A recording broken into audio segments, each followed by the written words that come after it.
Change when you change. Your growth builds your character, but your growth also exposes the intent of other people around you. Guys, I don't want to sound like some super knowledgeable guru, right?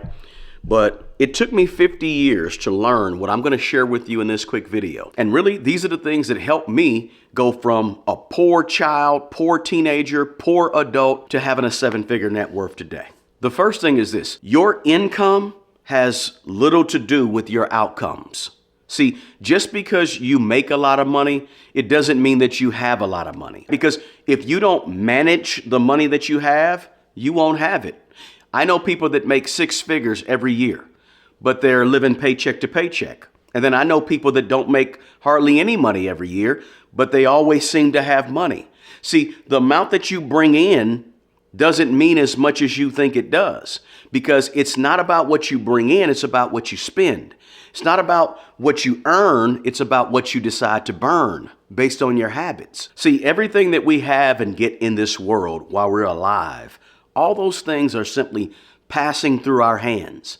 And so our job is to manage everything that passes through our hands. This includes money.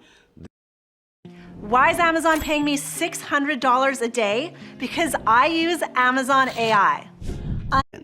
This includes money. This includes people. This includes time. Anything that passes through our hands when we're here on this earth, our job is to manage it well. And at some point, when we're talking about money, we want to manage it so well that we have some of it to pass along to the people behind us, the next generation. Hey, I manage my money so well, here's $500,000 for you to use. Here's $1 million for you to do something with, right? That's the goal, and that's really the purpose, to be good stewards over our finances, good stewards over our life. So please remember this principle. Anything in life that you mismanage, you're going to lose it, no matter what it is, whether it's your health, your time, your friends, your relationship, your job, no matter what it is. If you don't manage it properly, you won't have it. The second thing that I've learned over the last 50 plus years is that everybody has a gift.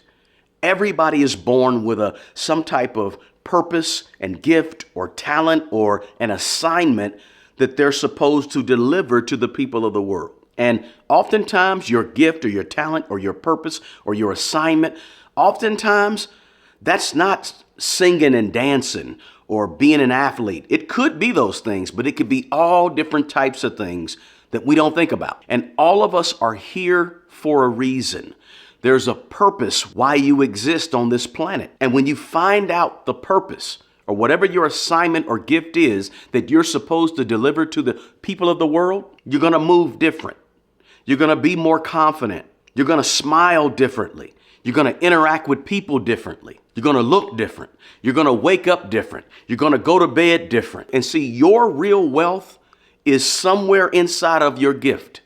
It's somewhere inside of your purpose, your talent, your assignment on the planet. And yeah, passions are cool. And people always say, I want to pursue my passion.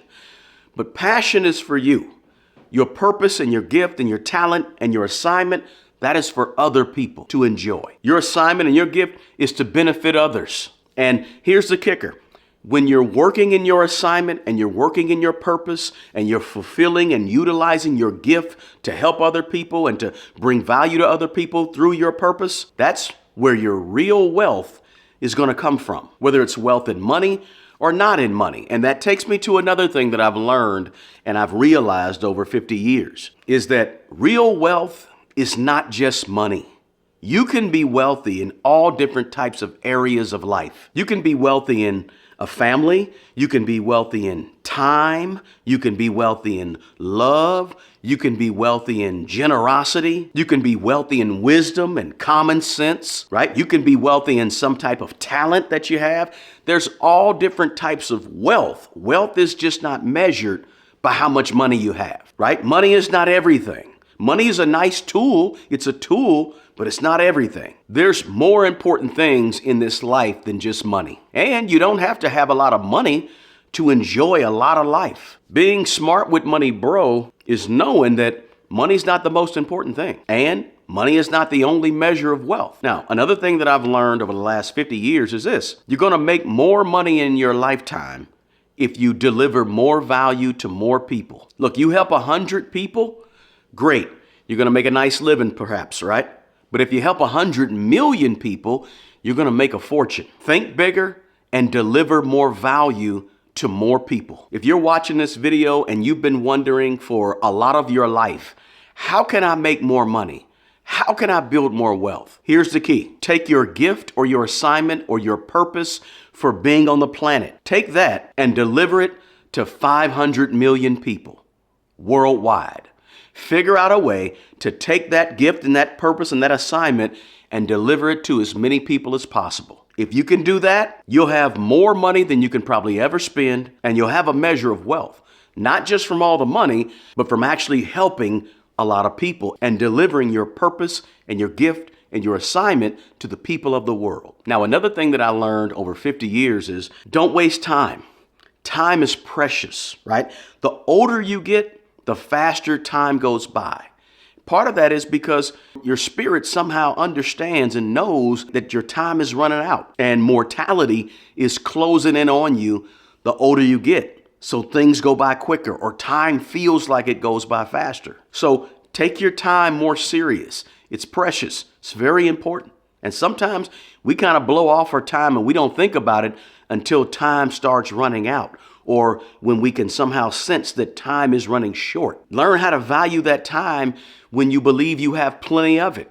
But here's the kicker. We never know how much time we have on this planet. So use it wisely and be intentional with it. Now, another thing that I've learned in more than 50 years is... Hey everybody, it's Tony Robbins and Dean Graziosi. I have a question for you. If you had to make a choice between having massive impact on people's lives or having real financial freedom, which would you pick? Well, the truth is you don't have to choose, because there's an industry that's been growing. It's now $1 billion a day that between the two of us, we've got over 70 years experience in. And that today you can enter in for almost nothing using AI at a speed and a tempo and a level of quality that has never existed in humanity. This is a once in a generation opportunity. And we're going to show you how to do this for no charge. May 15th to 17th, the Thrive in 2025 virtual live event. If you've ever been to any of our live events in the last 5 years, I promise you this is going to be unlike anything we've ever done before. It's less of an event and more of a state of the union because the game has changed completely. What took Tony and I years, 30 years ago, what took us months just a year ago, now takes minutes. We're going to show you how to compress time, use our 70 plus years of experience, and get in the game fast. I love you've been saying ticket to free. 50 years is dealing with people is really hard. Listen, I believe that one of the most important things we can do is love other people. But listen, loving other people is one of the hardest things you can do. And I think that's why we're supposed to love other people, because it's very difficult. It may be the hardest thing you will ever do in your life, right? If you ever wonder why the manager on your job makes more money than you make on the job, it's because the manager has to deal with the people. And they've got to get everybody on board. Look, I'm a landlord, a property owner, and I rent property out to people. And one of the absolute hardest things to do, the hardest part, is dealing with the people. It's nothing to fix a toilet. It's nothing to change a lock. Those things are easy. But just imagine having to look a single mom with 3 children, look her in the eye and tell her, look, you're behind on your rent for 3 or 4 months. This may not be the place for you. Let's see what we can do about transitioning you out of this property and into another property, right? That's a hard conversation to have. So if you can learn to deal with people in a way that's helpful for people, and it's kind and it's generous and all that, that's a skill that will help you greatly in almost everything you do, right? If you agree with that, guys, and you know that dealing with people is difficult, the most difficult thing you'll do, drop me a comment below and give me sort of a high five and let me know that you can relate to that. Now, another thing that I've learned along the way is that everybody has barriers in life. Everybody has these obstacles. And everybody has these things that are hard to overcome for them. Everybody struggles with some things, plural, more than one. Nobody's perfect. Everybody has problems. I don't care if you're super rich or you're super poor. You still got problems. They may be different problems. You're not alone in whatever struggle that you're going through. There's other people going through a similar struggle as you, right? Some people are born with a whole lot of money. Some people are born with no money. Some people are born with two parents, mother and father, lovey-dovey household. Some people are born in a bathroom alone and in foster care from day one and adopted at age 2. Look, people come from different situations and circumstances. No two people are starting the race in life at the same point, period. So here's the kicker. It's not where you start, it's where you end up. It's not where you begin, it's what do you do in the process of this life to get you to an end where you desire to be. The start is going to be different, so the outcomes are going to be different. We're all unique, but what are you going to do when you have the opportunities to get out there on that track and run the race of life, run the race of money, run the race of relationships? What are you going to do out there? And here's the kicker. We all start the race at a different spot, and we never know when our race is going to end. We don't know when our time is up. So you got to run your race, focus on what you're doing, help those around you who you can help, but run your race. And that brings me to another thing that I've learned in 50 years. And that is, you can't blame other people or other circumstances for how you decide to run your race. When you spend energy and time and effort blaming other people and circumstances around you and things you can't control, that's a loser strategy. Taking accountability and personal responsibility, those are your superpower. Because if you don't take responsibility about your race that you're running and you decided to run and you chose to run, when you don't take responsibility for that, you end up weak. You end up powerless. You end up helpless because you're waiting on everything around you to change. But guess what? Everything around you is going to change when you change. Personal responsibility is your superpower.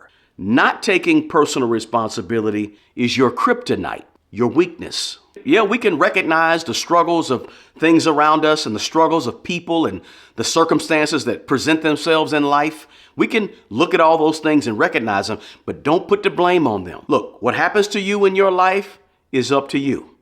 What happens to you in your life is your responsibility.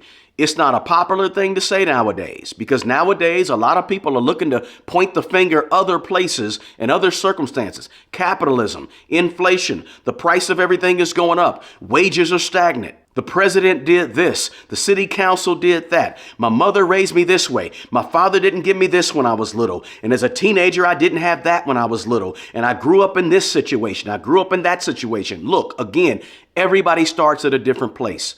Everybody has an opportunity, though, to make decisions, make choices, run the race the way they choose to run the race. Slow down, speed up, go fast, go slow, get this education, don't get that education. Yeah, you're living in this situation, but how do you pull yourself out? Listen, we all have issues.